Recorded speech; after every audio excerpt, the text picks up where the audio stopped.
France में संसदीय चुनाव के नतीजे सामने आते ही वहां एक बार फिर पुतिन सरकार बनने के कयास लगने लगे। पुतिन सरकार इसलिए क्योंकि रविवार को फ्रांस में हुए चुनाव में राष्ट्रपति इमैनुअल मैक्रों के गठबंधन को बहुमत नहीं मिल पाया और पुतिन की पुरानी दोस्त और फ्रांस की राइट विंग की नेता मारीन ले पेन किंग मेकर बनकर उभरी, जिनकी पार्टी के प्रदर्शन ने फ्रांस में सबको हैरत में डाला हुआ है। फ्रांस में संसद में बहुमत के लिए 289 सीटें चाहिए, लेकिन मैक्रों के गठबंधन को 245 सीटें मिली।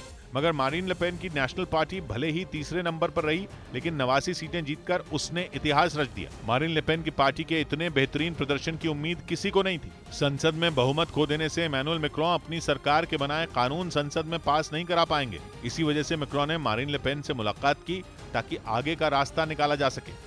मतलब राष्ट्रपति बनने के महज 2 महीने बाद ही उन्हें उन मारीन ले पेन से मदद मांगनी पड़ी जिन्हें हराकर वो दूसरी बार फ्रांस के राष्ट्रपति बने थे। अभी अप्रैल में ही इमैनुअल मैक्रों ने राष्ट्रपति चुनाव में मारीन ले पेन को हराया था, लेकिन फ्रांस के संसदीय चुनाव ने पूरा खेल ही पलट दिया और मारीन ले पेन फिर से फ्रांस की राजनीति का अहम किरदार बन गई, जिसकी वजह से 2 महीने बाद एक बार फिर फ्रांस में पुतिन सरकार बनने की चर्चा ने जोर पकड़ लिया।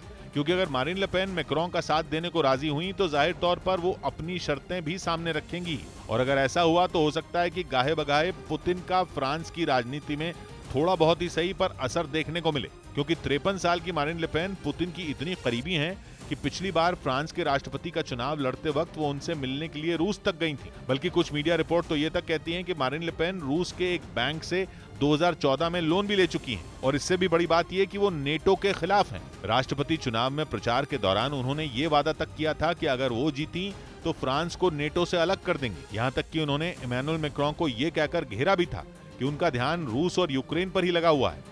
और तो और मारीन ले पेन रूस पर प्रतिबंध लगाने के खिलाफ भी खड़ी रही हैं।